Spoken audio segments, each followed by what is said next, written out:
Welcome. In front of me I have the Nintendo Switch 2, and today I'll be going over unboxing along with a quick look at the handheld itself.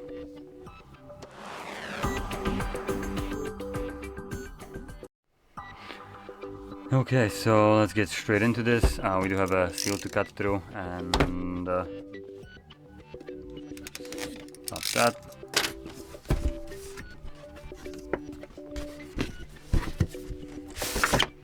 Okay, box inside of a box. Cool. Because let's waste paper. Anyway, next we have. Oh, there we go. Okay, so we have our two controllers.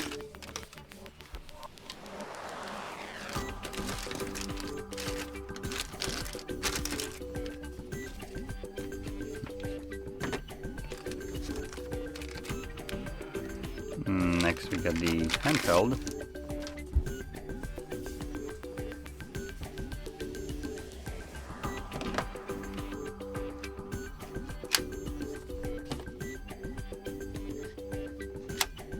Okay. Oh yeah, that holds pretty well in there. Can yoink it off, obviously it's just magnets holding it. Alright, let's set it to the side for now.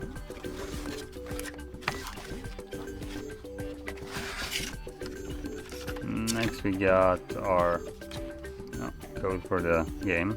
Great. Cool, I guess that's gone by now. And manual, HDMI to HDMI cable, and what I can best assume is the mouse adapter kind of thing, so you can kind of glide it on the surface for the handful of one game that will probably come out.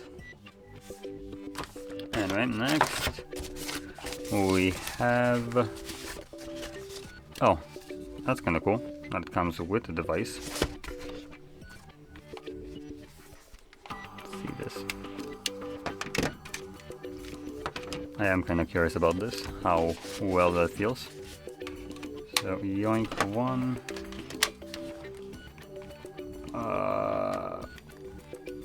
Okay, the positioning here is just absolutely god awful. So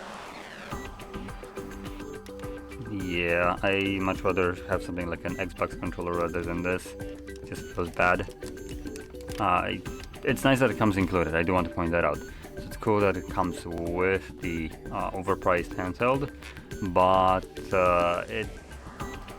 it's a fix to a problem that is just fixable with another controller that most of us have. Now, I am not a Nintendo person, so I have no idea like if we can actually use another controller, but for God's sakes, if a $500 handheld doesn't come with Bluetooth for you to connect an Xbox controller, what the f is happening here? Like, come on. So there better be a Bluetooth so you can connect other controllers, because this one is a nice kind of thing for a, as a quick fix, but it's nothing like super special. It's nothing like, I would say, great. Still, having a dedicated controller will be better than what this is.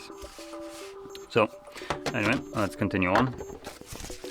Next we have our Type-C to Type-C cable and a charger. Damn, that is a whoa, where are you going? There's a hefty little brick right here. What is that? 100 watts? Oh, it's only 60 watts. Okay. It's a massive brick for just 60 watts, to be completely honest. Like, that has some heft to it. And then we have something. Is that a case? Oh no, it's a dock. So this would be for plugging it into the TV so you can get more out of it, more power, more performance in general. And yucky, that's just straight plastic still? Well, great job Nintendo, you haven't learned shit. Awesome. That's just fantastic. So, let's get rid of the box. This one and this one. And getting our little handheld right here and everything into the view. So one of the things that was kind of like a problem for the first Switch was the fact that this dock would scratch the screen. Now, if you're thinking they would have solved this problem by now, it looks like they wouldn't, because this thing comes with a plastic screen. This is not glass. For a handheld device that you're going to be carrying a lot, that doesn't even come with a case, having a plastic display is just an FU from the company. Like, what the hell? And for $500, like, come the hell on. You have enough budget to spend to add like tempered glass on here, not a plastic garbage ass screen. So that's one thing, and the reason this matters even more than just for transportation is for docking it. Plastic on plastic will scratch. So once you start like getting in here and like some dust or whatever gets in here, you plop that in and you have like nice little scratches all over the screen. That is something that you probably don't want to see on your screen, but you will. I can almost guarantee that you will. I don't need to use that to know, as plastic screen isn't durable. Now, in terms of the actual device itself, let's just kind of move that out of the way and boot it up. There we go.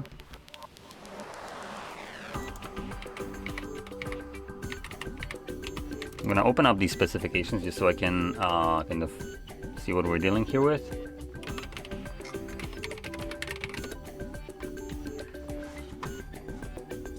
Okay, so we are looking at a... Oh, come on, screen, there we go. So we have a 7.9 inch display, LCD. Wow, for $500 on LCD, that's kind of a L. 1920 by 1080p resolution, HDR10 supported. I want to point out this is HDR10, not 10 plus, so they decided to ditch the certification for $500, but we at least have VRR up to 120 Hz refresh rate, so that one actually will be pretty good. Custom processor made by NVIDIA, though it doesn't really specify much more about that. 256 gigabytes of unified storage, and we do, I believe, have, yep. Oh no, that's game card. Huh? Guess we don't have expandable storage here. Okay, that's odd. Okay. We have a Wi-Fi 6, not 6E again, for a device released right now. This is again like $500. Come on. 6E is what you're supposed to have, if not 7. Right now we have Wi-Fi 7, I believe, as the newest one, but not many devices still have it. Wi-Fi 6E is something that has been out for some time, and if you're wondering what the hell that is, it's something that would allow you to download games much faster if you're using this, their store for just owning games, right, instead of physical cartridges and stuff like that. So Wi-Fi 6 compared to 6E is the difference of having a 5 gigahertz band versus the 6 gigahertz that also uses 5 gigahertz and 2.4. So you basically have much more bandwidth than what the 5 only allows.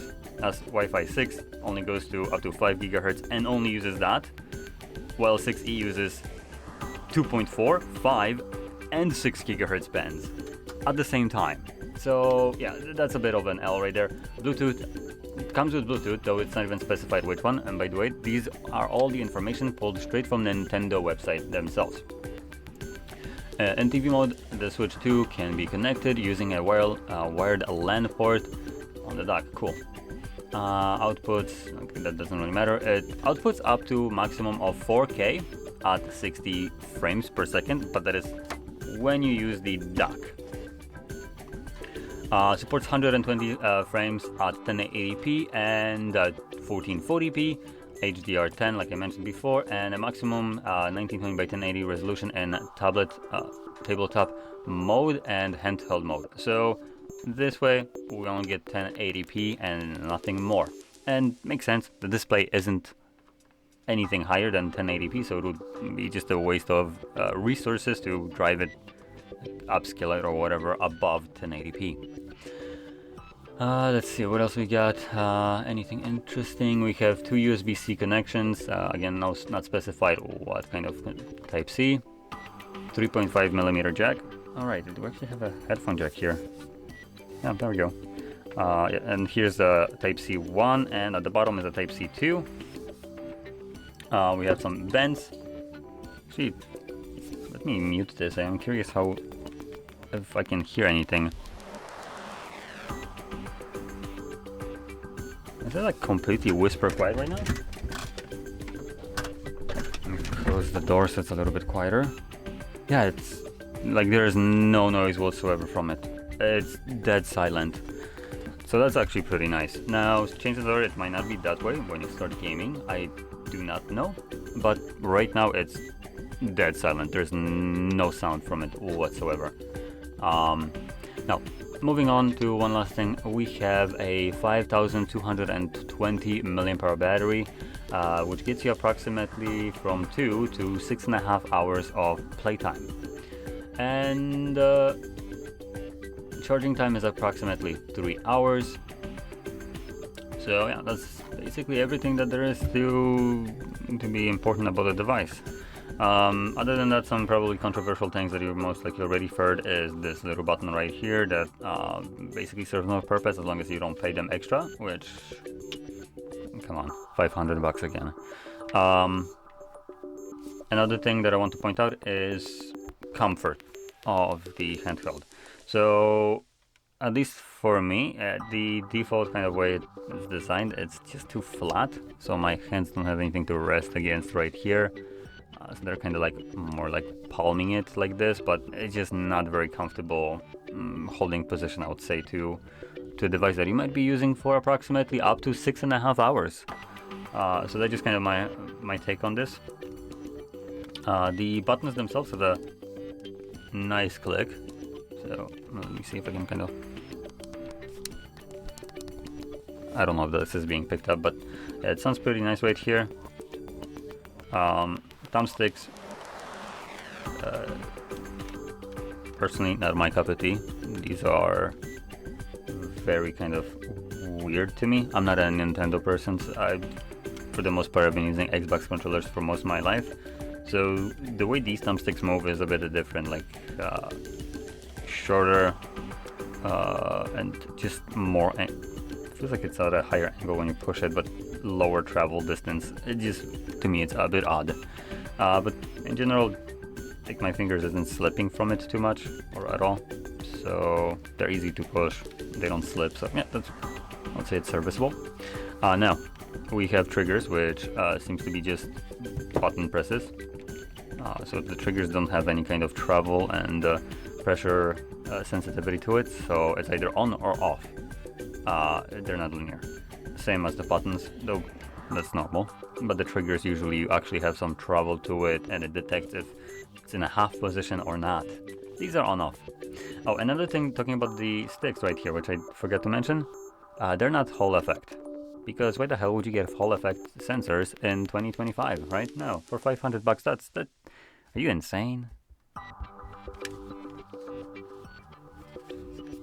Oh, okay. I just kind of realized something. So when you hold it like this, so it's right now resting on the table, they actually thought about this. There are rubber feet right here and here to prevent the handheld from like actually getting on the table. So that's pretty nice. Now another thing, we have a kickstand, which is made out of metal, I think. At least I think this is metal. And it's pretty solid, robust, no problems there. So there we go. And you can actually flip it like, oh, wow, pretty heavily back. So yeah, that's about everything that there is. So anyway, if you found this very helpful, don't forget to hit like, subscribe, and thanks for watching.